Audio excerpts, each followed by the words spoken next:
Hello students. आज हम लोग जो पढ़ेंगे चैप्टर नंबर 1.1 जो एनसीईआरटी का है उसको हम लोग देखेंगे। पिछले बार हमने रियल नंबर के बारे में बतलाया था, लेकिन आज जो है पूरा चैप्टर को हम लोग जो है सॉल्व करके देखेंगे। पिछले बार हमने जो बतलाया था उसमें केवल एक क्वेश्चन बतलाया था और उसको हल करके बतलाया था। आज हम लोग जो है पूरे क्वेश्चन को देखेंगे। इसके लिए जो है सबसे पहले आप लोग मेरे चैनल को लाइक शेयर एंड सब्सक्राइब जरूर कर दें। यूक्लिड विभाजन एल्गोरिथम के द्वारा जो है हम जो है इसका हल निकालेंगे। तो सबसे पहले अब हम लोग बिना देरी किए हुए हल करना शुरू करते हैं, क्योंकि टाइम हम लोग के पास कम है। तो इसीलिए जो है सबसे पहले हम लोग बताए थे कि यहाँ स्टेप बाय स्टेप करना है। तो इसमें हमने देखा कि 38220 ये ग्रेटर देन है, यानी इस किससे बड़ा है, 196 से क्या है, ये बड़ा है। तब ये जब बड़ा है तब हम लोग क्या करेंगे कि इससे इसमें डिवाइड करेंगे, यानी 196 ये जो है इससे हम इसमें डिवाइड करेंगे 38220 में। सबसे पहले देखते हैं कि कितने टाइम में लगेगा। तो यहाँ लगेगा 1 टाइम में, क्योंकि 2 टाइम में ये ज्यादा हो जाएगा। देखिए 196 है, अब मल्टीप्लाई 2 करते हैं तो देखिए 6 टू या 12 का 2 बाकी 1 हो जाएगा, 9 टू या 18, एक 19 का 9 बाकी 1 हो गया, 2 1 या 2 और 3 हो गया, 392 हो जाए, जबकि यह 382 है, इसलिए हम 1 बार में लगाएंगे 196। यहाँ से सब्ट्रैक्ट करेंगे तो 12 में से 6 घटेगा तो 6 हो जाएगा। यहाँ 17 हो गया, 17 में से 9 नहीं घट 7 में से 9 नहीं घटेगा, तो यहाँ पै चलेंगे तो 17 में से 9 गया तो 8 हो जाएगा। अब यहाँ बचा 2, 2 में से 1 गया तो 1 हो गया, 186 है। अब यहाँ से कितना उतारेंगे, क्योंकि ये यहाँ तक हो गया, अब यहाँ 2 उतारेंगे। ये अभी तब तक करेंगे जब तक भाग लग रहा हो, तब तक स्टेप बाय स्टेप करते चलेंगे हम लोग। अब देख रहे हैं कितने बार में लगेगा। तो आप अप्रोक्स 196 है तो इसको 9 बार में लगा के देख लीजिए। 9 6 जा 54 तो 4 बाकी 5, 9 9 जा 81 और 5 तो 86 हो गया, बाकी 8, 9 1 जा 9, 9 और 8 70 64 हो गया। यानी हम लोग कितने बार में लगाएंगे, 9 बार में, 1764। यहाँ से सब्ट्रैक्ट करेंगे, 12 में से 4 गया तो 8 हो गया। यहाँ बच गया 5, 5 में से 6 नहीं घटेगा तो यहाँ से कैरी करेंगे, यानी पैसा लेंगे तो 15, 15 में से 6 गया तो 9, यहाँ बच गया 7, 7 में से 7 गया खत्म, ये भी खत्म। अब कितना उतरेगा, 0। अब हम लोग जो है देखिए कितनी बार में लगेगा, तो 196 है, इसको 5 टाइम्स में लगा के देखते हैं। 5 6 5 जा 30, बाकी 3 बच गया, 9 5 जा 45 और 3 तो 48 हो गया, बाकी 4 बच गया, 5 1 जा 5 और 4 तो 9, 900 कितना आ गया, 80, यानी कितने बार में, 5 टाइम्स में, माने 980। ये पूरे पूरे कट गया पहले ही बार में। तो इसमें करना कुछ नहीं है, यहाँ केवल लिखेंगे यूक्लिड विभाजन, यूक्लिड डिवीजन मेथड से, method by Euclid division method, यानी इसको हम लोग हिंदी में लिख सकते हैं यूक्लिड विभाजन प्रमेयिका से,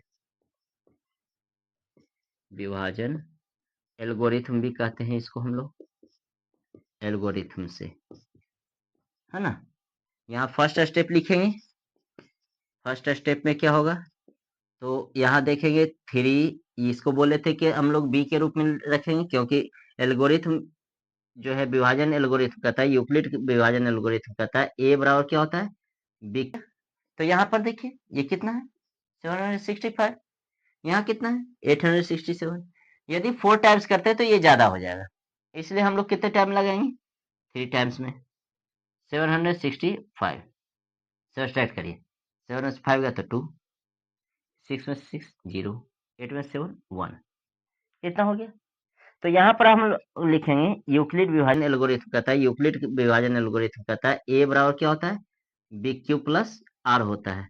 तो यहाँ पर बी बतलाए, ए बतलाए थे कि जो बीच वाला रहेगा, बी बतलाए थे यहाँ पर वाला, क्यू यहाँ, आर नीचे। तो यहाँ पर हम लोग देख रहे हैं ए के जगह पर कितना है, 38220 इक्वल टू बी के जगह पर 196 मल्टीप्लाई 195 अब प्लस रिमाइंडर कितना हो गया, 0। इतना हो जाने के बाद हम लोग देखते हैं, इतना तो समझ में आ ही गया होगा, किसी को कोई दिक्कत नहीं। आगे बढ़ते हम लोग। यहाँ के बाद हम लोग देखते हैं कि ये पहले ही स्टेप में क्या हो गया, यहाँ पर रिमाइंडर 0 आ गया। तो इसलिए अब इसके बाद कुछ भी करने की जरूरत नहीं, सीधे यहाँ पर HCF इक्वल टू कितना हो जाएगा। आपको हमने बतलाया था कि यहाँ पर वाला HCF होता है, यानी 196, यही हमारा आंसर हो गया। ये हमारा पहला क्वेश्चन था। अब इसके बाद हम लोग देखते हैं पहला का C नंबर क्वेश्चन, जो कि इसी चैप्टर का है ना। पहला का C नंबर क्वेश्चन देखते हैं। क्वेश्चन है 867 और 255, 867 और 255, 867 और 255, इसी को अब हम लोग हल करेंगे। तो सबसे पहले देखिए, इसमें भी वही काम इक्विलेट विभाजन मेथड से, कि सबसे पहले कौन बड़ा है। यहाँ देख रहे हैं 867 बड़ा है किससे, 255 से। अब हम लोग क्या करें, 255 से डिवाइड करेंगे इसको, यानी 255 डिवाइडेड बाय कितना, 867, कितने बार में लगेगा। तो देखिए अप्रॉक्स 3 बार में लग जाएगा, 255 मल्टीप्लाई 3, यूक्लिड विभाजन एल्गोरिथम से, एल्गोरिथम से, ठीक है। यानी यूक्लिड विभाजन है, यूक्लिड, है ना, Euclid's division method, division method से, बाय यूक्लिड डिवीजन मेथड हो गया। अब यहाँ पर देखेंगे first step, first step equal to कितना है, यहाँ पर अब फिर वही काम, यहाँ पर वाले को आगे, यानी 867 को आगे लिखेंगे, इक्वल टू हो गया ये 255 यानी 255, और गुना कितना 3 प्लस कितना 102, यानी नीचे रिमाइंडर। इसके बाद हम लोग क्या करते हैं, यहाँ से घेरते हैं, इसको यहाँ पर लाते हैं 255। अब देखिए कितने बार में लगेगा, तो ये लगेगा 2 बार में, तो 204 हो जाएगा। कितना घट के आएगा, 5 में से 4 घटाएगा तो 1, ये 5 और ये कट गया। यानी सेकंड स्टेप करेंगे, सेकंड स्टेप क्या करेंगे, तो ये आगे लिखाएगा, यानी 255 equal to 102 multiply 2, 102 multiply 2 plus 51। इसके बाद हम थर्ड स्टेप करेंगे, यहाँ से डिवाइड करेंगे किसको, 102 को, तो देखिए 2 बार में लग जाएगा 102, पूरे पूरे कट गया ये। तो यानी हम लोग थर्ड स्टेप लिखेंगे, थर्ड स्टेप में लिखेंगे कितना 102, यानी 102 बराबर 51 गुना 2 और प्लस 0। देखिए फिर आ गया यहाँ 51 आ गया, और यहाँ क्या आ गया 0, इसलिए हम लोग को जो है HCF बराबर क्या हो जाएगा, यहाँ पर कितना है 51, तो इसलिए HCF बराबर कितना हो गया 51, यही हम लोग को क्या हो गया। चलिए अब हम लोग जो देखते हैं दूसरा नंबर क्वेश्चन देखते हैं। सबसे पहले कहता है दर्शाइए कि कोई धनात्मक विषम पूर्णांक 6q+1 या 6q+3 या 6q+5 का रूप का होता है, जहाँ q कोई क्या है पूर्णांक है। तो यहाँ कौन सा पूर्णांक है, विषम धनात्मक पूर्णांक। कौन सा पूर्णांक, विषम धनात्मक पूर्णांक। तो यहाँ पर हम लोग को देखिए इस तरह के क्वेश्चन में जो है, सबसे पहले हम लोग को जो सिद्ध करना होता है, यानी क्या करना है, 6q के रूप में, है ना। तो हम लोग जो b के रूप में लेंगे, यहाँ पर जो रहेगा वही लेंगे, यानी यहाँ पर क्या है 6 है, तो हम लोग b बराबर क्या लेंगे 6 लेंगे। तो हम यहाँ लिख सकते हैं कि माना कि a कोई क्या है, धनात्मक विषम पूर्णांक है। तो यहाँ लिखें a कोई धनात्मक विषम पूर्णांक है, विषम पूर्णांक है, तथा b बराबर क्या है 6, b बराबर 6, और b बराबर कितना है 6 है, ठीक है। b बराबर कितना है 6। अब हम लोग एल्गोरिथ्म, यूक्लिड विभाजन एल्गोरिथ्म, विभाजन एल्गोरिथ्म का प्रयोग करते हैं, के प्रयोग से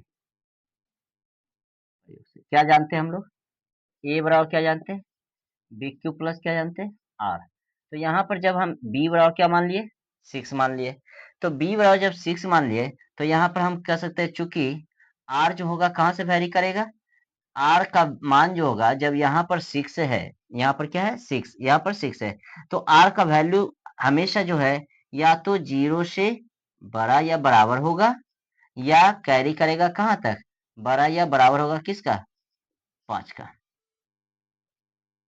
ठीक है, यानी ये 5 तक ही कैरी करेगा, यानी आपका आर कहाँ तक जाएगा, 5 तक जाएगा। ये आर कहाँ तक जाएगा, 5 तक जाएगा। ये 0 से बड़ा या बराबर होगा या कहाँ तक जाएगा, 5 तक जाएगा या 5 के बराबर होगा, 5 बड़ा हो जाएगा, है ना। तो हम कह सकते हैं क्या, अब यहाँ पर हम कह सकते हैं, इसलिए हम कह सकते हैं कि आर बड़ा क्या हो सकता है, 0 हो सकता है, 1 हो सकता है, 2 हो सकता है, 3 हो सकता है, 4 हो सकता है और 5 हो सकता है, हो सकता है। अब इसी को हम लोग इस पर बैठाने की कोशिश करें, जब कितना रखेंगे, 0, आर बराबर कितना रखेंगे, 0, तब हम लोग को ए बराबर क्या हो जाएगा, तब हम लोग कह सकते हैं कि ए बराबर क्या होगा, क्या है, बी क्यू। तो बी के जगह पर कितना माने, 6, तो 6 क्यू प्लस कितना हो गया, 0। तो ए बराबर क्या निकल गया, 6 क्यू निकल गया। जब आर बराबर 1 निकालेंगे तो क्या होगा, ए बराबर क्या होगा, 6 क्यू प्लस 1 होगा। इसी तरह से जब आर बराबर क्या होगा, 2 होगा, 0 1 2 इस तरह से कहाँ तक, 5 तक चलेंगे। तो ए बराबर क्या होगा, 6 क्यू प्लस 2 हो जाएगा। इसी तरह से इसको 1 नंबर मान सकते हैं, इसको 2 नंबर भी मान सकते हैं, यहाँ पर 3 नंबर भी मान सकते हैं, अगर ना चाहे तो ऐसे भी मान सकते हैं, कोई दिक्कत नहीं है। जब हम लोग लेंगे आर बराबर कितना मान लिया, 2 तक हो गया, अब कितना मानना है, 3, तो आर बराबर 3 लेते हैं, तो क्या होगा, ए बराबर 6 क्यू प्लस 3। जब आर बराबर कितना लेते हैं, 4 लेते हैं, तो ए बराबर क्या होगा, 6 क्यू प्लस 4। जब आर बराबर कितना लेते हैं, 5 लेते हैं, तो ए बराबर क्या होगा, 6 क्यू प्लस 5। अब यहाँ आर बराबर 6 नहीं ले सकते, क्यों नहीं ले सकते, क्योंकि हम जानते हैं कि 6 से डिवाइड करना है। अगर यहाँ 5 तक ही रिमाइंडर आएगा तभी तो कुछ हो सकता है, अगर यहाँ 6 आ जाए रिमाइंडर तब हम क्या लगाएंगे, एक बार एक्स्ट्रा लगा देंगे तो ये 6 तो ऐसे भी कट जाएगा, इसलिए 6 संभव नहीं है रिमाइंडर में। इसलिए हम कहाँ तक, यहाँ पर हम देख रहे हैं कि ये चौथा नंबर हो गया, पांचवा, ये छठा। अब यहाँ पर हम देख रहे हैं ए कोई धनात्मक विषम पूर्णांक है तथा क्यू कोई क्या है, पूर्णांक है। तब जब क्यू कोई पूर्णांक है तो सबसे पहले हम यहाँ रख के देखेंगे, क्यू बराबर 1 रखते हैं, तो 6 1 जा 6, 2 रख के देखते हैं, 6 2 जा 12, यानी ये सब क्या आ रहा है, सम संख्या है। क्या है, सम संख्या। क्यू बराबर कुछ भी रख रहे हैं तो क्यू के स्थान पर कुछ भी रख रहे हैं तो क्या आ रहा है, सम आ रहा है। लेकिन यहाँ क्या कह रहा है, ए कोई धनात्मक विषम पूर्णांक है, कौन सा पूर्णांक है, विषम पूर्णांक। तो इसमें रख के देखते हैं, 1 रखते हैं, तो 6 1 जा 6 और 1 तो कितना आया, 7। 2 रख के देखिए, 6 2 जा 12 और 1 तो कितना आया, 13। विषम संख्या आ रहा है। इसमें रख के देखें, 6 1 जा 6 और 2 तो 8 आया, सम संख्या आ गया। तो हम देख रहे हैं कि ये सम दे रहा है, ये भी सम दे रहा है और ये भी सम संख्या दे रहा है, ये टोटल सम दे रहा है, ये और ये सम संख्या दे रहा है। तो इस आधार पर हम क्या कर सकते हैं कि कौन विषम दे रहा है, तो विषम दे रहा है तो हमको ये दे रहा है विषम संख्या 6 क्यू प्लस 1, 6 क्यू प्लस 3 और 6 क्यू प्लस 5। इस आधार पर हम कह सकते हैं कि अतः कोई भी कोई भी धनात्मक विषम पूर्णांक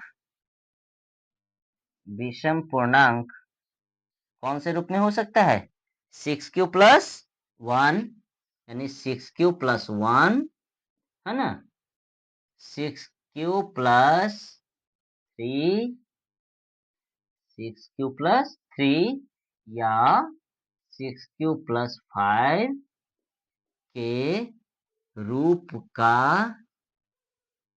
हो सकता है। यहाँ देखिएगा, अब हम तीसरा नंबर क्वेश्चन देखते हैं। क्योंकि यह क्वेश्चन बहुत बड़ा था इसलिए हमने पहले ही से लिख लिया।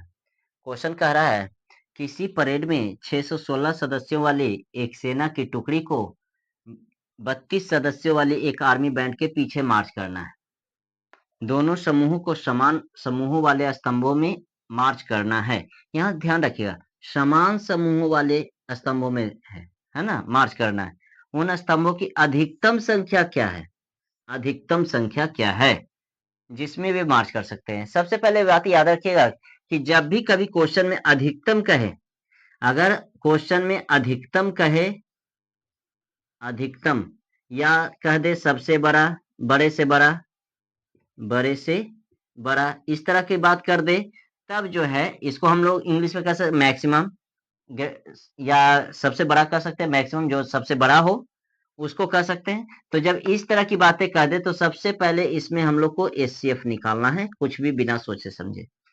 उसी तरह से अगर कह दे छोटे से छोटा, छोटे से छोटा या लघुत्तम, लघुत्तम रूप, लघुत्तम रूप यानी सबसे छोटा रूप, छोटे से छोटा रूप कर दे, यानी जिसके भी माध्यम से छोटा रूप पूछ दे तब उसमें हम लोग को क्या निकालना है, एलसीएम। इस बात को हमेशा याद रखिएगा, इसके बाद जो है ये सब क्वेश्चन आराम से बन जाएगा।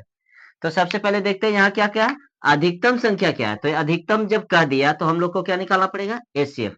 तो सबसे पहले क्वेश्चन क्या है, कितना है सदस्य, 616 सदस्य। कितनी टुकड़ी में, 32 सदस्यों वाली एक आर्मी बैंड के रूप में मार्च करना है। तो सबसे पहले हम देखिए करेंगे 616 बड़ा है किससे, 32 से। अब यूक्लिड विभाजन प्रमेय का देखेंगे, यूक्लिड विभाजन एल्गोरिथम, एल्गोरिथम से सबसे पहले क्या करेंगे, फर्स्ट स्टेप लिखेंगे, पहला चरण लिखेंगे। फर्स्ट स्टेप में क्या होगा, 32 से भाग पड़ेगा किसमें, 616 में। 32 से भाग पड़ेगा कितना में, 616 में। तो सबसे पहले हम लोग देखते हैं कि 32 से डिवाइड करते हैं कितना में, 616 में। सबसे पहले देखिए कितने टाइम में लगेगा, एक बार में लगेगा 32, घटाइए, 11 में से 2 गया तो 9, 5 में से 3 घटेगा तो 2, बच गया। अब यहाँ कितना उतरेगा, 6 उतरेगा। अब कितने बार में लगेगा, तो देख लीजिए 9 बार में लग जाएगा। 9 दूनी 18 का 8 बाकी 1, 9 3 27 1 28। अब यहाँ घटाएंगे, चलेंगे तो 16, 16 में से 8 घटेगा तो 8, यहाँ बच गया 8, 8 में से 8 घट गया तो खत्म, ये भी खत्म। यानी अब हम फर्स्ट स्टेप में क्या लिखेंगे, 600 यानी 616 इक्वल टू, अब कितना, 32 गुना कितना, 19, यानी 32 गुना कितना, 19, अब प्लस कितना, रिमाइंडर, रिमाइंडर कितना है, 8 है। ठीक है। अब यहाँ पर जो है, जो 8 है हम लोग को इससे डिवाइड करना है किसमें, तो यहाँ पर क्या है 32, यही हम लोग पढ़ते आ रहे हैं एचसीएफ में बचपन से ही कि यहाँ पर वाले को यहाँ उतारते हैं, यानी 32 के बार में लगेगा, कितने बार में, देखिए 8 चौ 32, कट गया ये पूरे पूरे। यानी अब हम लोग करेंगे सेकंड स्टेप, सेकंड स्टेप में करेंगे क्या, क्या करेंगे, यहाँ पर क्या है 32 है तो 32 बराबर, अभी इतना गुना इतना, यानी 8 गुना कितना, 4, अब प्लस कितना आ गया, 0 हो गया। तो यहाँ पर अब हम देखेंगे तो हम लोग को क्या पूछ रहा है कि उन स्तंभों की अधिकतम संख्या क्या है जिसमें वे मार्च कर सकते हैं। तो एचसीएफ बराबर हम लोग को कितना आया, एचसीएफ बराबर कितना आया, यहाँ पर कितना है 8, तो यानी 8 आ गया। तो यहाँ पर लिखेंगे स्तंभों की अधिकतम संख्या, स्तंभों की अधिकतम संख्या, अधिकतम संख्या बराबर कितना कर सकते हैं, बराबर 8। यही हम लोग का क्या हो गया, आंसर हो गया।